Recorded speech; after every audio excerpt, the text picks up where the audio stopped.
స్పందన న్యూస్కి స్వాగతం. నేను మీ సంతోష్. ముందుగా ఈనాటి వార్తల్లోని వివరాలు ఇలా ఉన్నాయి. అరసవల్లి ధరలోని స్థానిక రమ్య తిరుమల ఆలయంలో ఆదివారం మాఘ పౌర్ణమి సందర్భంగా శ్రీ మహాలక్ష్మి అమ్మవారి పంచామృత అభిషేకం, అర్చన, అలంకారం జరిగినట్లు ఆలయ ప్రధాన అర్చకులు కర్రి రంగనాథ వేణుమాధవాచార్యులు తెలిపారు. ఆదివారం మాఘ పౌర్ణమి రోజున ఉదయం 6:30 నుండి 8:30 వరకు శ్రీ మహాలక్ష్మి అమ్మవారికి పంచామృత అభిషేకం, అర్చన, అలంకారం జరిగిన అనంతరం ఆరోగ్యం కోసం సూర్య నమస్కారాల పూజా కార్యక్రమంలో పురోహితులు రవికిషోర్ శర్మ ఆధ్వర్యాన శాస్త్రోక్తంగా జరిగాయి. సూర్య నమస్కారముల ద్వారా శారీరక బాధలు తొలగుతాయని, అలాగే మానసిక ఆరోగ్యాన్ని ఆ సూర్య భగవానుడు ప్రసాదిస్తారని పురాణాల్లో ఉండగా భక్తుల్లో కూడా ప్రగాఢ విశ్వాసం నెలకొని ఉంది. ఈ సందర్భంగా ఆలయ ప్రధాన అర్చకులు కర్రి రంగనాథ వేణుమాధవాచార్యులు మాట్లాడుతూ మాఘమాస సందర్భంగా ఆలయంలో అమ్మవారి పూజలు నిర్వహించినట్లు, అలాగే సూర్య నమస్కారాలు పూజా కార్యక్రమాన్ని నిర్వహించినట్లు తెలిపారు. తిరుమలలో ఉదయం 6:30 గంటల నుంచి 8 గంటల వరకు శ్రీ మహాలక్ష్మి అమ్మవారికి విశేషమైనటువంటి పంచామృత అభిషేకం, అర్చన, అలంకారం జరిగింది. తర్వాత 11:30 గంటల నుంచి స్వామివారికి ఆరోగ్య ప్రదాత అయినటువంటి శ్రీ సూర్యనారాయణ స్వామి కొరకు సూర్య నమస్కారాన్ని చేయడం జరుగుతుంది. ఈ కార్యక్రమంలో భక్తులందరూ పాల్గొని తీర్థప్రసాదాలను స్వీకరించారు. జిల్లాలో 2వ విడత పట్టాదార్ పాస్ పుస్తకాల పంపిణీకి పక్కాగా ఏర్పాట్లు చేస్తున్నట్లు కలెక్టర్ స్వప్నందర్ పొన్కర్ తెలిపారు. శనివారం అమరావతి నుంచి రాష్ట్ర భూ పరిపాలన ముఖ్య కమిషనర్ జి జయలక్ష్మి నిర్వహించిన వీడియో కాన్ఫరెన్స్ లో కలెక్టర్ పాల్గొని మాట్లాడారు. పంపిణీ ప్రక్రియలో ఎక్కడా ఎటువంటి పొరపాట్లకు తావు లేకుండా మండల, గ్రామస్థాయి రెవెన్యూ యంత్రాంగాన్ని అప్రమత్తం చేశామన్నారు. ఫిబ్రవరిలో ఈ పంపిణీ కార్యక్రమం చేపట్టేందుకు చర్యలు తీసుకున్నట్లు వివరించారు. లబ్ధిదారులకు పారదర్శకంగా పాస్ పుస్తకాలు అందేలా ప్రణాళిక రూపొందించామన్నారు. సమావేశంలో జాయింట్ కలెక్టర్ ఫర్మాన్ అహ్మద్ ఖాన్, జిల్లా రెవెన్యూ అధికారి ఎస్వి లక్ష్మణమూర్తి తదితరులు హాజరయ్యారు. అరసవల్లి ప్రత్యక్ష దైవం శ్రీ సూర్యనారాయణ స్వామి వారిని దర్శించుకునేందుకు దూర బారాల నుంచి భక్తులు ఈరోజు తరలి వచ్చారు. దూర బారాల నుంచి విచ్చేసిన భక్తులు స్థానిక భక్తుల దర్శనార్థం ఆలయ అధికారులు క్యూలైన్లు ఏర్పాటు చేయగా ఈ క్యూలైన్ల గుండా భక్తులు స్వామివారిని దర్శించుకున్నారు. భక్తులు ముందుగా ఇంద్ర పుష్కరిణిలో స్నానం ఆచరించి స్వామివారికి మొక్కులను చెల్లించుకున్న అనంతరం స్వామివారిని దర్శించుకుని తీర్థ ప్రసాదాలను స్వీకరించారు. అలాగే ఆలయ అనివెట్టి మండపంలో సామూహిక సూర్య నమస్కారాల కార్యక్రమాన్ని అర్చకులు నిర్వహించారు. ఈ కార్యక్రమంలో భక్తులు పాల్గొని స్వామివారి అనుగ్రహాన్ని ఆకాంక్షించారు. ఆలయ ప్రాంగణంలో దర్శనం అనంతరం తిరిగి వెళ్లే భక్తులకు ఆలయ అధికారులు ఉచితంగా ప్రసాదాన్ని అందజేస్తున్నారు. ప్రతిరోజు ఆలయ ప్రాంగణంలో జరిగే అన్న ప్రసాద వితరణ కార్యక్రమం ఈ రోజు కూడా జరిగింది. ఆలయ ప్రాంగణం అంతా భక్తులతో కిటకిటలాడగా భక్తులకు అన్ని ఏర్పాట్లను అధికారులు ఏర్పాటు చేశారు. ఆలయ కార్యనిర్వహణ అధికారి KNV ప్రసాద్ మాట్లాడుతూ భక్తులకు స్వామివారి దర్శనం సులభతరంగా ఉండేందుకు చర్యలు చేపడుతున్నట్లు చెప్పారు. భక్తులకు మరింత సౌకర్యాలను కల్పించేందుకు కృషి చేస్తున్నట్లు చెప్పారు. ఈ రోజు స్వామివారికి వచ్చిన ఆదాయ వివరాలను ఒక ప్రకటనలో వెల్లడించారు. రాష్ట్రంలో ఆటవిక పాలన కొనసాగుతుందని మాజీ మంత్రి సీదిరి అప్పలరాజు ఆరోపించారు. ఈ మేరకు ఆదివారం సాయంత్రం జిల్లా పార్టీ కార్యాలయంలో నిర్వహించిన మీడియా సమావేశంలో ఆయన మాట్లాడారు. కూటమి ప్రభుత్వం వచ్చాక వైకాపా నేతలను టార్గెట్ చేస్తూ అక్రమ కేసులు బనాయించడం, దాడులు చేయడం జరుగుతుందన్నారు. మాజీ మంత్రి అంబటి రాంబాబుపై దాడులు చేయించారని, అక్రమ అరెస్టు చేశారని ఆరోపించారు. రాష్ట్రాన్ని ఆటవిక రాష్ట్రంగా మార్చారని విమర్శించారు. సిబిఐ ఇచ్చిన రిపోర్ట్ను కూడా తప్పు అని కూటమి నాయకులు అంటున్నారని, వీరికి న్యాయస్థానాలపై ఏమైనా నమ్మకం ఉందా లేదా అని ప్రశ్నించారు. చంద్రబాబు నాయుడు పాలన గాడి తప్పుతుందని ఆరోపించారు. సిబిఐ ఆధ్వర్యంలో సిట్ ఏర్పాటైంది. ఆ సిట్ చెప్పించాలి స్పష్టంగా. whatever the samples you have sent, no traces of animal fat. No traces of animal fat అని చాలా స్పష్టంగా సిట్ రిపోర్ట్లో చెప్పినారు. What ever the non milk fats ఏమైనా ఉన్నాయి అంటే అవి నాట్ యానిమల్ ఫ్యాట్ కాకుండా ప్లాంట్ ఫ్యాట్స్, అంటే పామ్ ఆయిల్ అని ఇంకోటాను ఏదో చెప్పారు. ట్రేసెస్ ఏమైనా ఉంటే అవి ఉండే అవకాశం ఉందని. దానికి ఒక్కొక్కడు ఒక్కొక్క అర్థం. సిబిఐ సక్రమంగా దర్యాప్తు చేయలేదు, సిట్ రిపోర్టు తప్పిది, వీళ్ళు పరీక్ష చేసినటువంటి ల్యాబ్కి అంత సామర్థ్యం లేదు. ఏంది పిచ్చి మాటలంతా నాకు అర్థమవుతుంది. అంటే దాని మీనింగు సిబిఐ మీద నమ్మకం లేదని చెప్పడం. దాని మీనింగ్ సిబిఐని నియమించినటువంటి సుప్రీంకోర్టు మీద నమ్మకం లేదని చెప్పడం. ఇన్ వన్ వర్డ్, సుప్రీంకోర్టు ఆదేశాల్ని ఖాతరు చేయకపోవడంతో సమానం ఇది.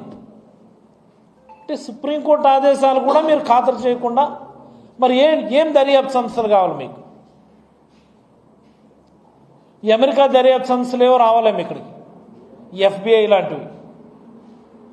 మరి చంద్రబాబు గారు ఎలాగా అంతర్జాతీయ నాయకులైన, ప్రపంచ నాయకులైన డొనాల్డ్ ట్రంప్ గారితో మాట్లాడి ఆ FBIని ఎవరికో చెప్పి ఇక్కడ ఇన్వెస్టిగేట్ చేయమంటే బెటర్ ఏమో, ఇది నాకు తెలిసింది. ప్రతి చిన్న పనికి కూడా పాలిథిన్, ప్లాస్టిక్ వంటి వాటిని వాడడం వలన పర్యావరణానికి ఎంతో హాని జరుగుతుంది. పశు పక్షాదులకు ఇబ్బందులు కలగడమే కాకుండా మానవాళికి కూడా కొత్త కొత్త రోగాలు వస్తున్నాయి. పర్యావరణానికి హాని చేసే పాలిథిన్ కవర్లను దూరం చేసే మహాయజ్ఞంలో ప్రతి ఒక్కరూ భాగస్వాములు అవ్వాలి.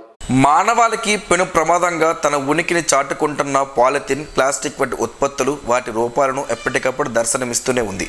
అధికారులు, మేధావులు పాలిథిన్, ప్లాస్టిక్ ఉత్పత్తులు వాడొద్దని ఎన్ని రకాల నిర్బంధనలు, ఆజ్ఞలు, ప్రచారాలు, అవగాహనలు కల్పించినప్పటికీ అవేవి పాలిథిన్ వాడకాన్ని ఆపే ప్రయత్నం చేయలేకపోతున్నాయి. ఈ ప్లాస్టిక్ ఉత్పత్తుల వలన మూగజీవాలు వాటిని తిని మృత్యువాత పడుతున్నాయి. ఒక్కసారి వాడి పారేసిన పాలిథిన్ కవర్లతో పెను ప్రమాదం ఉందని ఎందరూ చెబుతున్నప్పటికీ వాడేవారు వాడుతున్నారు, అమ్మేవారు అమ్ముతున్నారు. ఇలా ఏ ఒక్కరిలోనూ మార్పు కనిపించడం లేదు. ఏ ఒక్కరో అంటే వాడుతున్నారు వారి గురించి అంటున్న వ్యాఖ్యలు ఇవి. ఇప్పటికే చాలామంది పర్యావరణాన్ని రక్షించేందుకు ప్రయత్నాలు ముమ్మరం చేశారు. వారు వాడకుండా వాడొద్దంటూ చిత్తశుద్ధితో ప్రచారం చేస్తున్నారు. పాలిథిన్ కవర్లు వాడేవారిలో విద్యార్థికులు ఎక్కువగా ఉండడం బాధించే విషయం. ప్లాస్టిక్ భూతంతో ప్రమాదం ఉందని ఎంత చెబుతున్నప్పటికీ నిర్లక్ష్యపు వాడకాలను వేయడం లేదు. వాడి పారేసిన పాలిథిన్కు బదులు గుడ్డ సంచులను వాడుకుంటే పర్యావరణానికి ఎంతో మేలు చేకూరుతుంది. ఇలా ఎన్నో మార్గాలు ఉన్నాయి. వాడకూడదనుకున్న వారికి ఎన్నో ఆలోచనలు కూడా వస్తుంటాయి. బజారుకు వెళ్ళినప్పుడు ఓ గుడ్డ సంచితో వెళితే పాలిథిన్ కవర్ అవసరం రాదు. వాటికి జోలికి వెళ్లాల్సిన పని కూడా లేదు. వాడకం అనేది అందరూ మానేయాలని, కానీ ఒక్కొక్కరి నుంచే ఈ ప్రయత్నం ఆరంభం కావాలి. మాంసం దుకాణానికి వెళ్ళినప్పుడు, టిఫిన్ కొట్టుకు వెళ్ళినప్పుడు చేదస్తం అనుకోకుండా ఓ స్టీల్ బాక్స్ను పట్టుకుని వెళితే చాలా సమస్యలకు పరిష్కారం దొరికినట్టే. మనమే ప్రభుత్వం అన్న ఆలోచన ప్రతి ఒక్కరిలో రావాలి.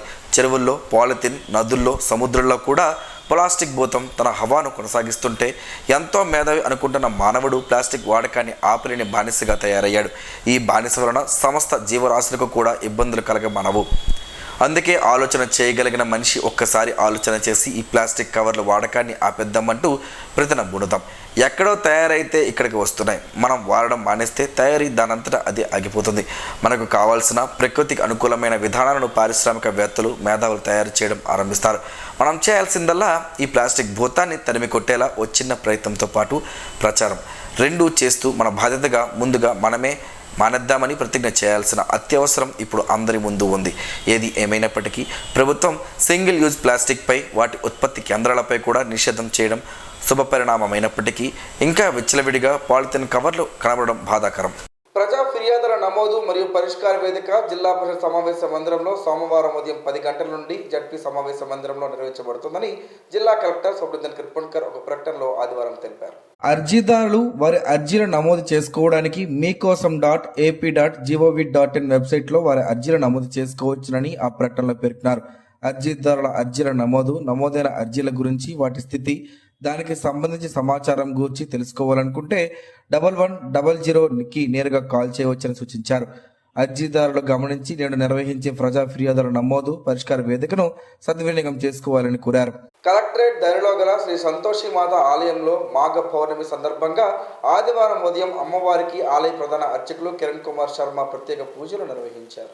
అమ్మవారికి సుప్రభాత సేవ, మహాన్యాస పూర్వక నమక చమ్మక పంచసూక్తములతో క్షీరాభిషేకం సేవ, అలాగే అలంకరణ సేవ, త్రికాల అర్చనలు, శ్రీ సూక్తం విధానముగా షోడశోపచార సహిత సహస్రనామ అర్చన, కుంకుమ పూజ, భక్త జనకోటికి సకల సౌభాగ్యాలు అనుగ్రహించాలని, కీర్తి ప్రతిష్టలు అభివృద్ధితో సమానంగా సంతోషంగా ఉండాలని, సౌభాగ్య కుంకుమ పూజ, అమ్మవారి ద్వాదశ నామాలు, అమ్మవారి జపం, అష్టోత్తర శతనామార్చన, కుంకుమ పూజ ఆలయ ప్రధాన అర్చకులు మోదుకూరి కిరణ్ శర్మ సిద్ధాంతి ఆధ్వర్యంలో వైభవంగా జరిగాయి. భక్తులు అమ్మవారిని దర్శించుకుని తీర్థ ప్రసాదాలను స్వీకరించారు. కొండపేట ఎత్తిపోతల పథకానికి వెంటనే మరమ్మతులు చేసి రైతాంగానికి నీరు ఇవ్వాలని సిపిఎం పార్టీ జిల్లా కార్యదర్శి డి గోవిందరావు డిమాండ్ చేశారు. జగన్నాథపురం యువజన సంఘం కార్యాలయంలో లిఫ్ట్ సాధన కమిటీ ఆధ్వర్యంలో జరిగిన సమావేశంలో ఆయన మాట్లాడుతూ కొండపేట లిఫ్ట్ లీక్లతో గత కొంతకాలంగా పనిచేయకపోవడంతో నీరు లేక రైతాంగం తీవ్ర ఇబ్బందులు ఎదుర్కొంటుందని ఆవేదన వ్యక్తం చేశారు. ఎన్నికలకు ముందు వ్యవసాయ శాఖ మంత్రి కింజరాపు అచ్చెన్నాయుడు మే అధికారంలోకి వచ్చిన వెంటనే లిఫ్ట్ మరమ్మతులు చేసి రైతాంగానికి నీరు ఇస్తామన్న హామీని వెంటనే అమలు చేయాలని డిమాండ్ చేశారు. కొండపేట లిఫ్ట్ పరిధిలో 22 గ్రామాలు 2,500 ఎకరాల సాగు తాగునీరు లేక రైతాంగం తీవ్ర ఇబ్బందులు పడుతుందని అన్నారు. లిఫ్ట్ సాధనకై ఫిబ్రవరి 14న జగన్నాథపురంలో ఆత్మీయ సమావేశం జరుగుతుందని, ఈ సమావేశానికి లిఫ్ట్ పరిధి గ్రామస్తులందరూ హాజరు కావాలని కోరారు. ఈ సమావేశంలో కొండపేట లిఫ్ట్ సాధన కమిటీ నాయకులు గుంట అప్పన్న, సనపల నారాయణరావు, సింగూరు ఉమామహేశ్వరరావు, సనపల లంబోదర్, సనపల కసపయ్య, గుంట తులసిరావు, గుంట లక్ష్మణరావు, పూజ రామారావు తదితరులు పాల్గొన్నారు. జిల్లాలోని రెవెన్యూ సంబంధ సమస్యల పరిష్కారానికి మార్గం సుగమం చేస్తూ టెక్కల రెవెన్యూ డివిజన్ కార్యాలయంలో జిల్లా మొత్తానికి సోమవారం ప్రత్యేక రెవెన్యూ క్లినిక్ నిర్వహించనున్నట్లు జిల్లా కలెక్టర్ పేర్కొన్నారు. ఈ మేరకు ఆయన ఒక ప్రకటన విడుదల చేశారు. ఆ రోజు ఉదయం 10 గంటల నుంచి ప్రారంభమయ్యే ఈ కార్యక్రమంలో ప్రజల నుంచి అర్జీలను స్వీకరించనున్నట్లు తెలిపారు. భూ సమస్యలు, మ్యుటేషన్లు, పట్టాదారు పాస్ పుస్తకాలు, భూ సర్వే వంటి దీర్ఘకాలిక సమస్యలతో ఇబ్బంది పడుతున్న వారు ఈ క్లినిక్ ను సద్వినియోగం చేసుకోవాలని అధికారులకు సూచించారు. ఈ క్షేత్రస్థాయిలో సమస్యలను పరిశీలించి సత్వర పరిష్కారం చూపేందుకు ఈ వేదిక ఉపయోగపడుతుందని పేర్కొన్నారు. తాడేపల్లి ప్యాలెస్ ఆదేశాలను తూచా తప్పకుండా పాటిస్తున్న అంబటి రాంబాబు లాంటి వైసీపీ నేతలు ఆంధ్రప్రదేశ్ ముఖ్యమంత్రి చంద్రబాబు నాయుడుపై చేసిన అభ్యంతరక వ్యాఖ్యలను కేంద్ర మంత్రి కింజరాపు రామ్మోహన్ నాయుడు తీవ్రంగా ఖండించారు. ఇలాంటి ప్రవర్తన కారణంగానే ప్రజల నుండి తిరస్కారాన్ని ఎదుర్కొని 11 సీట్లకు పరిమితమైన వైసీపీ ఇంకా అదే పందాను కొనసాగిస్తుండడం దురదృష్టకరమన్నారు. చంద్రబాబు పనితీరును ప్రపంచం మెచ్చుకుంటూ ఉంటే వారవలేని వైసీపీ నేతలు పాదధోరణిలోనే మళ్లీ వెళుతుండడం తోక వంకర సిద్ధాంతాన్ని గుర్తు చేస్తుందని అన్నారు. అధికారంలో ఉన్న, విపక్షంలో ఉన్న ప్రజలతో ఉండడం అలవాటు చేసుకున్న చంద్రబాబుపై ఆంధ్ర రాష్ట్ర ప్రజల విశ్వసనీయతను ఎవరూ దెబ్బతీయలేరని, ఆయనపై బురద జల్లాలని తాడేపల్లి ప్యాలెస్ ఆదేశాలు అంబటి లాంటి వాళ్ళు పాటిస్తే ఆ బురద వారికే అంటుతుందని ఎద్దేవా చేశారు. నిమ్మాడ క్యాంపు కార్యాలయంలో ఆదివారం రాష్ట్ర వ్యవసాయ శాఖ మంత్రి కింజరాపు అచ్చెన్నాయుడు ముఖ్యమంత్రి సహాయ నిధి చెక్కులను లబ్ధిదారులకు పంపిణీ చేశారు. ఈ సందర్భంగా 11 మంది లబ్ధిదారులకు మొత్తం 10,63,450 రూపాయలు విలువైన చెక్కులను మంత్రి అందజేశారు. ఈ సందర్భంగా మంత్రి మాట్లాడుతూ ప్రజల ఆరోగ్య పరిరక్షణనే కూటమి ప్రభుత్వ ప్రధాన లక్ష్యమని తెలిపారు. ముఖ్యమంత్రి సహాయ నిధి పేదల ప్రజలకు వరం లాంటిదని అన్నారు. గత ప్రభుత్వం పేదల ఆరోగ్య విషయంలో తీవ్ర నిర్లక్ష్యం వహించిందని ఆరోపించారు. ప్రస్తుతం రాష్ట్రంలో కూటమి ప్రభుత్వం ఏర్పడిన తరువాత ముఖ్యమంత్రి నారా చంద్రబాబు నాయుడు సారథ్యంలో బడుగు బలహీన వర్గాల అభివృద్ధి, వారి సంక్షేమం, ఆరోగ్యంపై పూర్తి భరోసా కల్పిస్తున్నారని చెప్పారు. వైద్య ఖర్చుల భారమై ఆర్థిక సమస్యలతో బాధపడుతున్న వారి జీవితాల్లో ముఖ్యమంత్రి సహాయ నిధి వెలుగులు నింపుతుందని తెలిపారు. రాష్ట్రంలో వైద్య విద్యకు కూటమి ప్రభుత్వం పెద్దపీట వేస్తుందని మంత్రి పేర్కొన్నారు.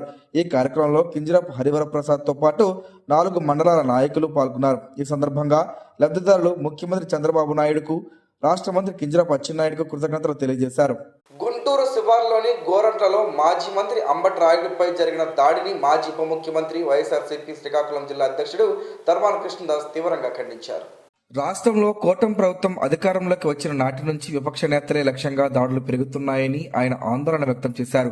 ఈ సందర్భంగా ఆయన మాట్లాడుతూ బాధ్యతాయుతమైన పదవి నిర్వహించిన మాజీ మంత్రిపై పోలీసుల సమక్షంలోనే కర్రలు, రాడ్లతో దాడికి పాల్పడడం ప్రజాస్వామ్యాన్ని అపహాస్యం చేయడమేనని మండిపడ్డారు. రాష్ట్రంలో ప్రస్తుతం జంగిల్ రాజ్ నడుస్తోందని ధర్మాన విమర్శించారు. తిరుమల లడ్డూ ప్రసాదంపై లేనిపోని అసత్య ఆరోపణలు చేసి భక్తుల మనోభావాలను దెబ్బతీసిన ప్రభుత్వం ఇప్పుడు నిలదీస్తున్న వైఎస్ఆర్సీపీ నేతలపై భౌతిక దాడులకు దిగుతోందని ధ్వజమెత్తారు. దాడికి పాల్పడిన టీడీపీ గోండాలను తక్షణమే అరెస్టు చేసి కఠినంగా శిక్షించాలని ఆయన డిమాండ్ చేశారు. లేని పక్షంలో రాష్ట్ర వ్యాప్తంగా ఆందోళనలు చేపడతామని హెచ్చరించారు. పాతపట్నం నియోజకవర్గ పరిధిలో కొనసాగుతున్న అభివృద్ధి పనులను నిర్దేశిత గడువులోగా పూర్తి చేయాలని జిల్లా కలెక్టర్ స్వప్నిందర్ కర్పణకర్ అధికారులను ఆదేశించారు. పాతపట్నం నియోజకవర్గ కేంద్రంలోని కేఎస్ఎం ప్లాజాలో ఎమ్మెల్యే మామిడి గోవిందరావు ఆధ్వర్యంలో నిర్వహించిన శాఖల వారీ సమీక్షా సమావేశానికి ఆయన హాజరయ్యారు. ఎకనామిక్ విజన్ ప్లాన్ 2047లో భాగంగా 5 మండలాల్లో ప్రస్తుతం జరుగుతున్న పనుల పురోగతిని ఈ సందర్భంగా కలెక్టర్ క్షుణ్ణంగా సమీక్షించారు. ముఖ్యంగా ఉద్దానం ఫేజ్ 2 జల్ జీవన్ మిషన్ పనులపై సమావేశంలో సుదీర్ఘంగా చర్చించారు. త్రాగునీటి సరఫరా ప్రాజెక్టులతో పాటు వంశధార రిజర్వాయర్ ఆయకట్టు అభివృద్ధి, బీఆర్ఆర్ బ్యారేజీ బ్రిడ్జి పనులు, ఎత్తిపోతల పథకాలను త్వరితగతిన పూర్తి చేయాలని కలెక్టర్ స్పష్టం చేశారు. త్రాగునీటి ప్రాజెక్టులు పూర్తి చేయడం ద్వారా రైతులకు సత్వరమైన ప్రయోజనం చేకూరేలా చర్యలు తీసుకోవాలని ఎమ్మెల్యే మామిడి గోవిందరావు అధికారులకు సూచించారు. ఆర్డబ్ల్యూఎస్, పంచాయతీరాజ్, రోడ్లు, భవనాలు, విద్యుత్ శాఖ, విద్యాశాఖల వారీగా పనుల వివరాలను అధికారులు కలెక్టర్కు వివరించారు.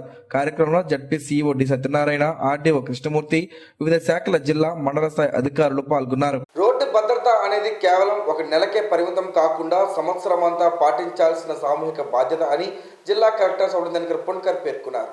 శనివారం కలెక్టరేట్ కార్యాలయంలో జాతీయ రహదారి భద్రతా మాసోత్సవాల ముగింపు కార్యక్రమం జాయింట్ కలెక్టర్ ఫర్మాన్ అహ్మద్ ఖాన్, ఉప రవాణా కమిషనర్ విజయ్ సారథి అధ్యక్షతన ఘనంగా జరిగింది. ఈ సందర్భంగా కలెక్టర్ మాట్లాడుతూ రహదారి నిబంధనలపై ప్రజల్లో అవగాహన పెంపొందించడం, క్రమశిక్షణతో వాహనాలను నడపడం ద్వారానే ప్రమాదాల నివారణ సాధ్యమని తెలిపారు. జిల్లా వ్యాప్తంగా రవాణా శాఖ నిర్వహించిన అవగాహన కార్యక్రమాలు విజయవంతమయ్యాయని, సిబ్బంది కృషి అభినందనీయమని కొనియాడారు.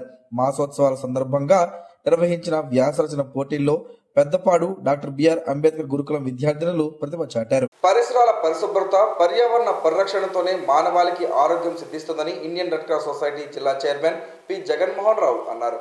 ఎచ్చర్ల మండలం పొన్నాడ గ్రామంలో శ్రీకాకుళం ప్రభుత్వ మహిళా డిగ్రీ కళాశాల జాతీయ సేవా పథకం ఆధ్వర్యంలో నిర్వహిస్తున్న ప్రత్యేక శిబిరంలో ఆయన ముఖ్య అతిథిగా విచ్చేసి మాట్లాడారు. ప్రతి ఒక్కరూ ప్లాస్టిక్ వినియోగాన్ని పూర్తిగా విడనాడాలని, పర్యావరణానికి మేలు చేసే వస్తువులనే వాడాలని జగన్మోహన్ రావు పిలుపునిచ్చారు. అనంతరం విద్యార్థినులతో కలిసి గ్రామంలో ప్లాస్టిక్ నివారణపై అవగాహన ర్యాలీ నిర్వహించారు. పాఠశాల ఆవరణలో మొక్కలు నాటి పచ్చదనం ప్రాముఖ్యతను వివరించారు. కార్యక్రమంలో పాఠశాల ప్రధాన ఉపాధ్యాయులు, ఎన్ఎస్ఎస్ ప్రోగ్రాం అధికారులు, కళాశాల విద్యార్థినులు, గ్రామస్తులు పెద్ద సంఖ్యలో పాల్గొన్నారు. తెల్ల గుమ్మడికాయ ఎంత మంచిదో మనలో చాలా మందికి తెలియదు. దాని గురించి పెద్దగా ప్రచారం లేదు. కానీ అది బరువు తగ్గించడం మొదలు ఆస్తమా నివారణ వరకు చాలా రకాల ప్రయోజనాలు కలిగిస్తుందని ఆరోగ్య నిపుణులు చెబుతున్నారు. ఆ వివరాలేంటో ఈరోజు ప్రసారమయ్యే ఆరోగ్య మహాభాగ్యంలో తెలుసుకుందాం.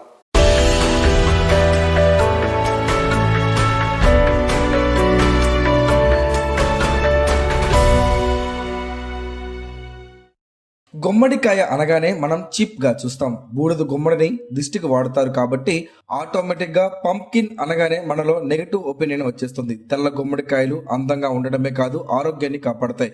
వీటిని బొల్లి గుమ్మడికాయలు అని కూడా అంటారు. నిజానికి వీటిలో పసుపు, ఆరెంజ్, బ్రౌన్, నలుపు ఇలా చాలా రకాలున్నాయి. ఇంగ్లాండ్ లో తెల్ల గుమ్మడిని డెకరేషన్ కోసం వాడతారు. హలోవిన్ పండగ వచ్చినప్పుడు గుమ్మడికాయల్ని దయ్యాల్లా డెకరేట్ చేస్తారు. తెల్ల గుమ్మడికాయల్లో విటమిన్ ఏ, బి6, C, E, carotene, lutein, zeaxanthin, magnesium, phosphorus, iron, folate, niacin, thiamine ఉంటాయి. అందుకే ఇవి ఎంతో ఆరోగ్యకరం. అధిక బరువు పెరగడానికి, గుండె జబ్బులు రావడానికి కారణం అయ్యే చెడు కొలెస్ట్రాల్ను తెల్ల గుమ్మడికాయలు తగ్గిస్తాయి. కారణం వీటిలో ఫైటోస్టెరాల్స్ ఉంటాయి. హై బీపీ ఉన్నవారు, అధిక బరువు ఉన్నవారు తెల్ల గుమ్మడికాయ వండుకొని తినడం మేలు.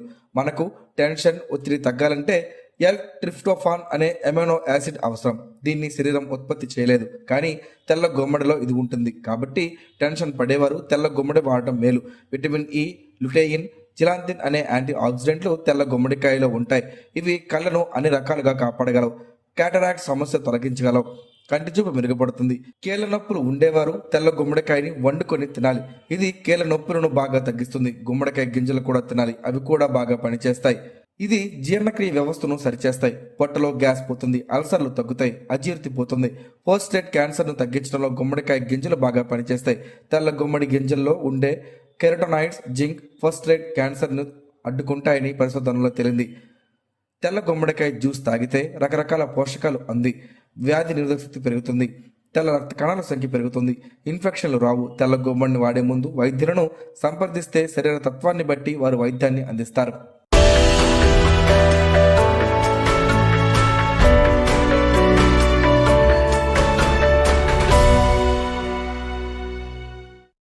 ఈరోజు వార్తల్లో ఒక మంచి మాటను విందాం, ఆచరిద్దాం. సమాజ శ్రేయస్సును కాంక్షించే మహనీయుల మాటలోంచి ఈరోజు.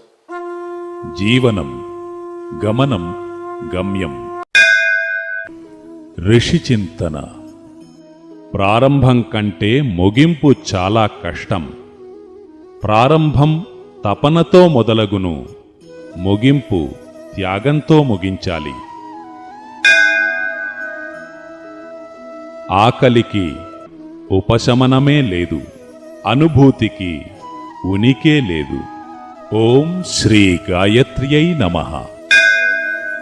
స్పందన ప్రేక్షకుల కోసం స్పందన న్యూస్ ఇప్పుడు యూట్యూబ్లో అందుబాటులో ఉంచడమైంది. ఎస్డివి స్పేస్ స్పందన అని టైప్ చేసి వీక్షకులు తమ అనుకూలమైన సమయంలో న్యూస్ని వీక్షించగలరు. ఈ వార్తలు ఎంతటితో సమాప్తం. మరలా ప్రసారం అయ్యే స్పందన న్యూస్లో కలుసుకుందాం. అంతవరకు సెలవు. నమస్కారం. మీ మాటే మా బాట.